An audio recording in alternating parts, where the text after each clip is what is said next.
Archives of Prasar Bharati presents the timeless treasure of golden era.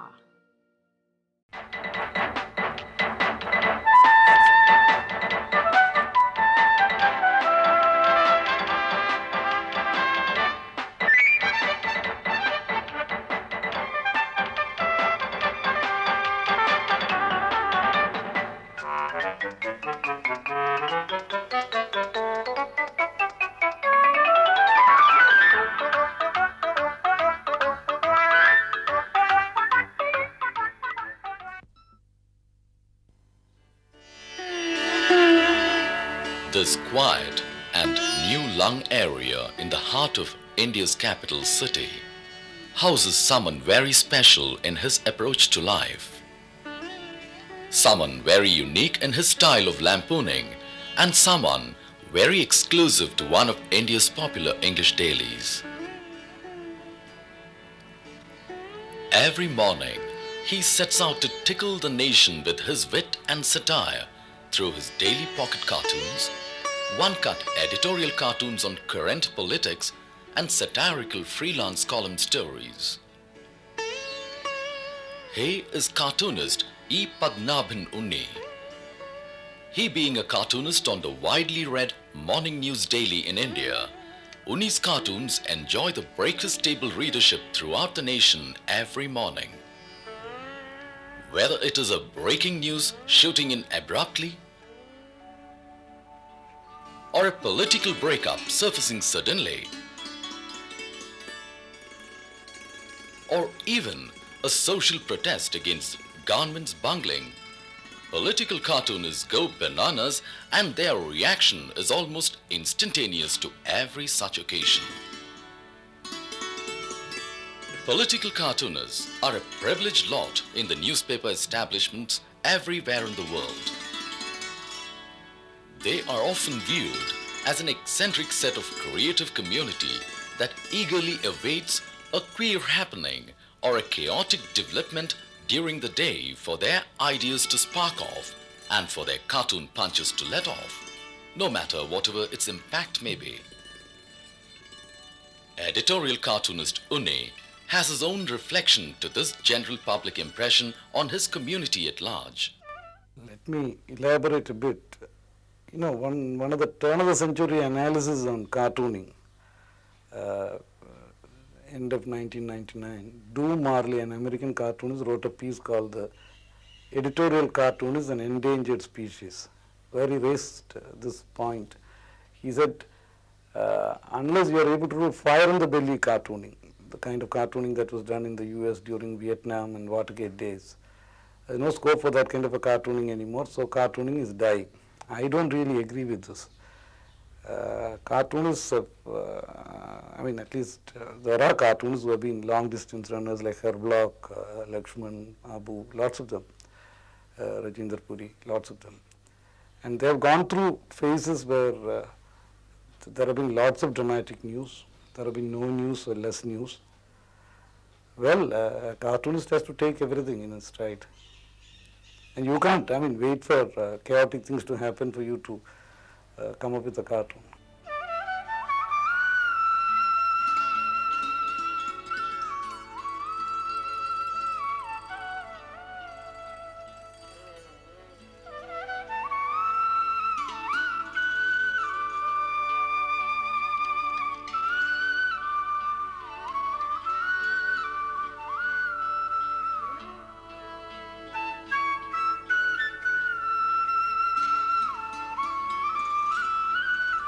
Political cartooning, as for Unny, is not just a routine job of lapping up the news from the communication ports and churning out a one-cut cartoon for the day. He considers that present-day cartooning by itself is a kind of news reporting as well. Cartooning has changed in the sense that the concept of news reporting has changed over a period of time, especially with the coming of television. Television breaks news during the day. So in the morning, your reader is more news savvy than he has been before. This is one major change. Another change is that Delhi no longer makes all the news. The politics in the country has become multipolar. So there is some need for the cartoonist to travel and see what exactly is happening.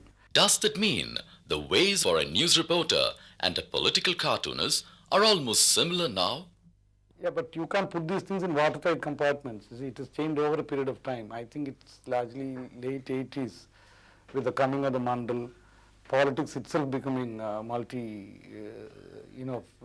polar, federal, and so on. You find so many state leaders determining who's going to govern in Delhi. We have had how many United Front governments have we had? Even today, we have entered we are supposed to have entered the era of coalitions. Single party governance is also to an extent become a thing of the past. All this has naturally changed the quality of news reporting. Thanks to the advent of electronic age and its influence on multimedia communication systems, any news event in any part of the world can instantly reach the common man now. The editorial cartoonist was used to a 24 hours deadline in the past. That is true. See, a paper like the Indian Express where I work today, it has a website. I mean, it's got a we've got a web edition. Also, we've got several editions happening, early evening edition, in the sense that, I mean, the dark, what's called the early city and then the late city. So if something happens in between the editions, you go and update your cartoon. Also on the net, today we have the advantage if you happen to do the cartoon by afternoon, the net can carry it in a matter of another 5 minutes. If I send it from home on the net, they can use it the same moment almost. So these are all new possibilities. And you can change it over a period of time and during the day itself. If something happens that changes the course of events, you can update your cartoon, you can change your cartoon completely. Does that mean it is possible and desirable now even to kill a cartoon already made on a day's event if any shattering news hits the world? Yeah, September 11th was a day like that for us in India. The afternoon, the Samajwadi Party, Mulayam's party's MLAs in UP had resigned in protest against the continuation of the House.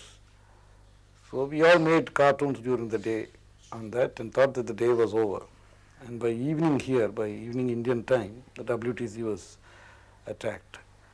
So naturally all of us went back to our drawing board and produced cartoon after cartoon. This experience used to be a rare phenomena in the past, more so for the editorial cartoons. Yeah, this kind of a thing has been quite frequent, the need to go back to your table and do it all over again. Keep updating your cartoon during the day. Keep doing, killing an earlier cartoon and doing another one. This has become more frequent. However, the pocket cartoons enjoyed the exception to this rigor. No, see, pocket cartoon and the display cartoon are very different in terms of form. How you treat a subject. But both can be political, economic, social, or whatever.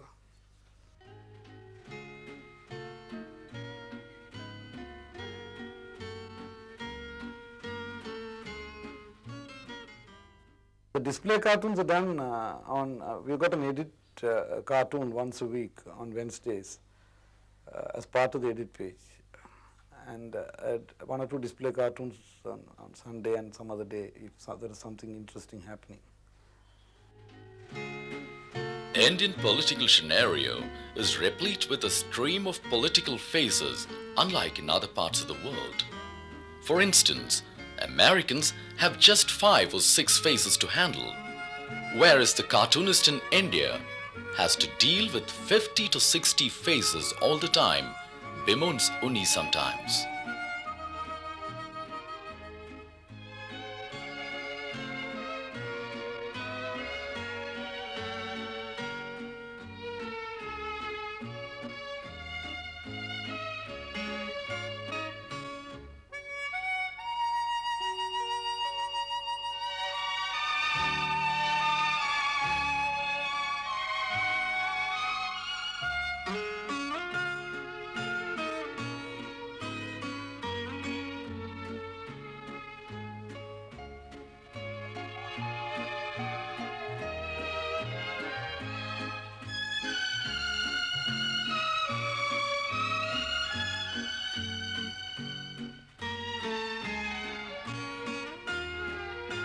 Familiarity is the key to caricaturing, and it is considered invariably as a part of cartooning itself, feels cartoonist Unny.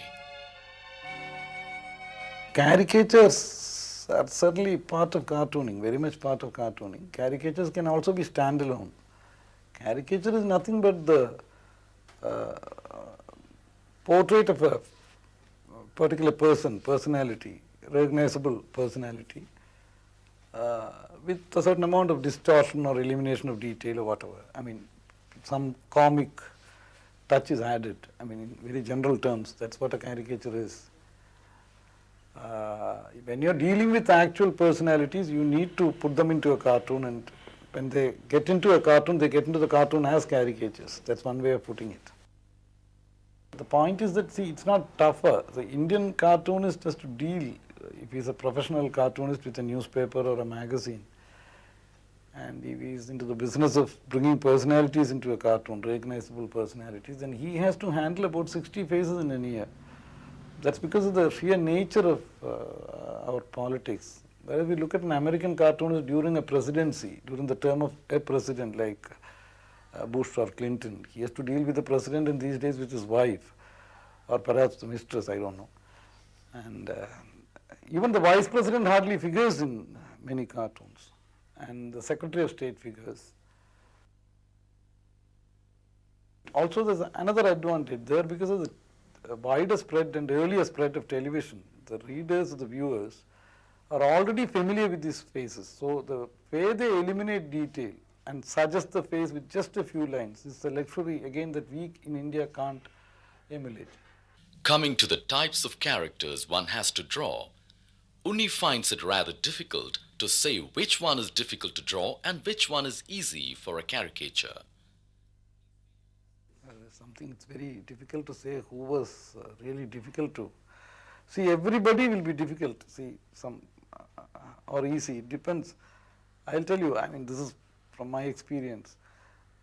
Narasimha Rao was extremely difficult to draw when he was a backbencher, when he was the HRD minister. One had to occasionally draw him, but somehow none of us got him.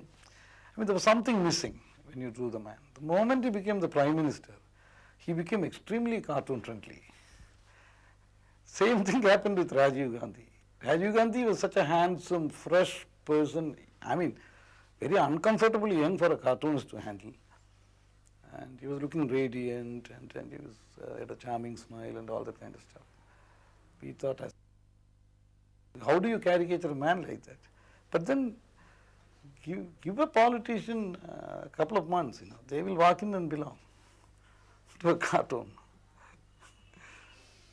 They will do all kinds, which also partly depends on the public perception. You see, if a politician does a few things, the public will slowly distill an image out of his actions. And that's when a caricature works best.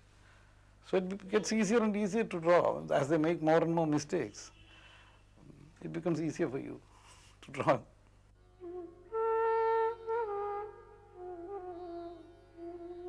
Unny's day starts very early with his quick bite at the early morning tiding in print before he takes to jogging a bit to keep himself fit. E. Padmanabhan Unny, familiar to us as cartoonist Unny, was born in Palghat, Kerala in 1954, where he had his schooling.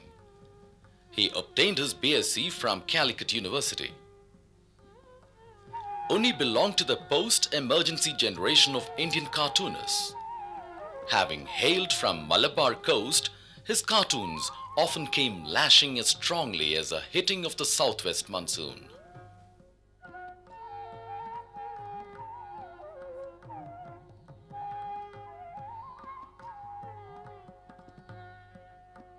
Unny's campus life had influenced him in shaping his cartoonist instincts. The political atmosphere in the country those days did play a significant role in turning his life. 1970s was when I was at the campus, and those were days when the campus was, most campuses in the country were politically surcharged. Vietnam, left radicalism, disillusionment with the government, higher expectations, unemployment, hyperinflation. All these contributed to an atmosphere of frustration and political activity, especially in Kerala and also parts of Karnataka, Bengal and so on. So we were all very much part of that wave of political turmoil. And Kerala has all along had a background both in political activism in the campus as well as cartooning. So that is a very natural idiom of expression for somebody who was interested in cartoons. Somebody who had tuned into the politics of the region and national politics, and somebody who was interested in doing cartoons. It was a very natural option. In Vietnam those days was closer to Palghat than Guruvayur was. Came as part of a certain awakening and awareness that was propagated by the left movements, by the media. Media was extremely sensitive to these issues then. Those are the days of, those days being radical meant being left radical. Surprisingly, Unny did not have any ambitions to settle as a cartoonist in life when his first cartoon appeared in print. No, such ambitions were quite unrealistic in the sense that, how could somebody in a district town of Palghat have imagined that he would become a professional cartoonist? One never knew what a professional cartoonist was. No, those days many of us had no idea what kind of job would come our way unless we pursued a professional course like medicine or engineering. So sort of one blundered into a job. Those days one could get into a bank as an officer if one wrote a competitive exam. That's how I became an officer in a bank. I was there for a year and a half nearly. And then Mr. Kasturi, G. Kasturi of the Hindu, was the editor. He was the one who offered me a professional job as a cartoonist. Hindu was a great learning experience. I was 21 and one was thrown into the midst of very senior leader writers, assistant editors. One hardly knew how a newspaper was brought out before one got a job. I had no formal training, either in journalism or in cartooning. That was a great learning experience. I was there for 12 years. One interesting thing that I learned there was the way technology evolved, which I think is very central to a cartoonist. Earlier on, they used to make blocks of, lead blocks of the cartoon and then print it. I have seen it. My cartoons were actually made into blocks and printed. From block making, it went into polymer processing and then into offset, electronic scanning and so on. So this is my most interesting experience into the way the paper upgraded technology and the way drawing, printing changed. So one had to, calibrate one's style, drawing style, to suit new technologies. That is a fascinating experience. Also, this whole business of commenting on what's happening around you, working for a multi-edition newspaper, working with colleagues, working in collaboration with the desk, these are things that one picked up in the Hindu. For sheer impact, a nation's capital is the ideal place for a political cartoonist. And as an accomplished political cartoonist at a very early age, Unny aptly chose to shift to Delhi to explore his future as a political cartoonist.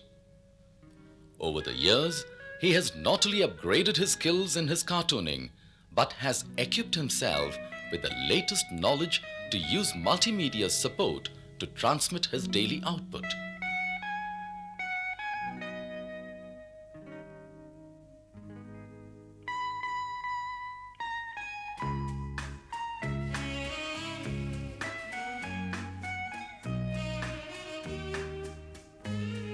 He now finds it convenient to operate from his home itself, rather more efficiently. See, this cartoon is scanned and some cleaning up is done on the Photoshop and it is sent by modem to my office in Delhi. There they process it, format it and then send it off to the editions. So I don't have to waste 2 hours driving up and down to my office. and I'm available here for any updates or whatever. Unny is in Delhi for the past 15 years and calls himself an expatriate of Kerala now. Besides being a cartoonist, Unny is a prolific writer too.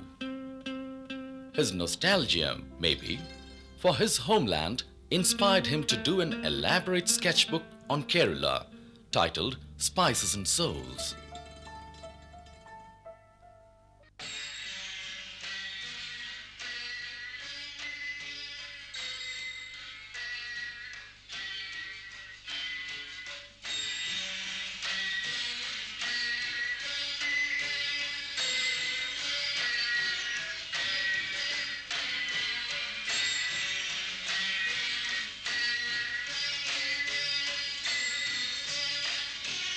This publication, penned in his own typical and witty style, duly spicing it with sumptuous dose of sketching exclusively done by him. Unny finds it as an experience of rediscovering his homeland afresh. See, this book was actually a suggestion from my publisher, DC Books in Kottayam. Ravi DC, who runs the publication, he wanted to bring out a book of sketches on Kerala. Neither of us had any firm idea on how it will turn out. All that he wanted was a book of sketches with some amount of writing, either by me or by an established writer in English. So my fascination was certainly not because of any nostalgia. This nostalgia is a very tricky business because I left Kerala 25 years ago nearly, and I keep going there twice or thrice in a year. The point is that Kerala changes every 3 months to start with. And as I say, you can't step into the same Kerala twice. What I left behind 25 years ago is not what it is today, for good reason. And so the question of nostalgia today, again, because of technology, if you switch on TV, there are 4 Malayalam channels on TV. You will have to struggle to keep them from flooding your living room. And there is the phone. Today in India we are fairly well connected. We'll get better connected. So this kind of displacement that one used to feel, say 20 years ago, doesn't exist anymore.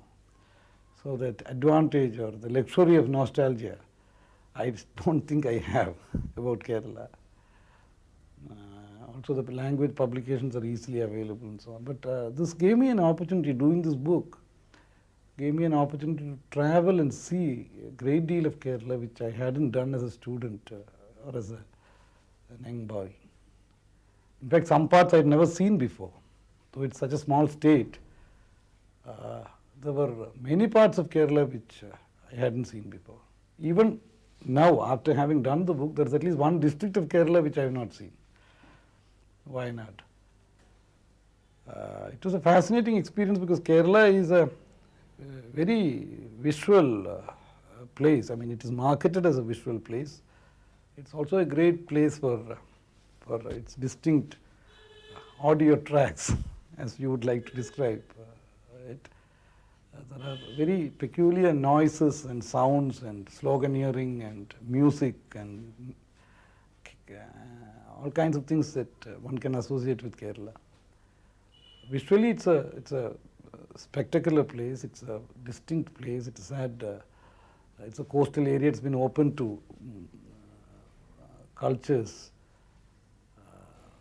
It had 1300 years ago, Islam came to Kerala, and the first church was built, I think, way back in the 1st century AD or something.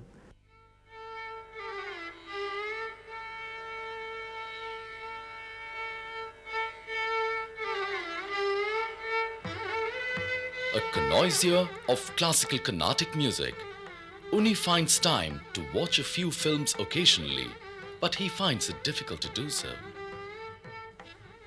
Delhi is not a very easy place to go around and watch a film. The place of distances, logistics, kind of working hours I have. It's not very easy to go and watch a film in the regular film halls. But Delhi has a fair amount of cinema. It's got its film festivals, special screenings and so on. So one gets to see good films here. I am not a very regular movie goer. No. Unny has recently toured Japan on a special invitation from the Japan Foundation, who are attracted by his social cartoons basically.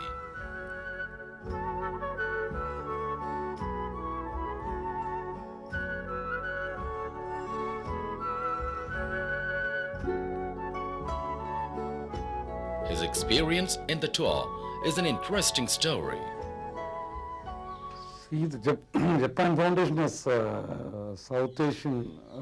Asian Cartoonist conference they used to have every year. They still have it. 1 year I was the delegate from India. I don't know how it happened, but I think they screen cartoonists in their own manner. They look at cartoonists and find out, zero in on cartoonists who react to a range of issues, not necessarily party political issues. And then they ask you to do a series of cartoons for the exhibition. They have a combined exhibition of all these cartoonists in various cities in Japan and outside, the host countries also. So in the year in which I went, the theme was environment. We interacted with the prime cartoonists from Japan, from the host country. Very interesting people like Kamakiri Ono, who's considered to be the best. And also we visited very interesting places, including some cartoon museums. Japan has a tradition of building museums for the cartoonists who are no more. And I particularly liked one they built for Dr. Tezuka, who's considered to be the father of Japanese animation also. Rikuten, Tezuka, these were interesting cartoonists whose museums we saw. Unny finds that there isn't as much scope for social cartooning in India as it is for political cartooning. Ours is still a complex political society. It's a very political society. So I think that's why we still continue to be more and more political. Even the cartoonists are political. That will change again, and that will change. More leisure cartoons will come, cartoons on games, sports, social cartoons. For Unny, cartooning is no laughing matter. Yet, Unny feels it's comfortable being funny sometimes.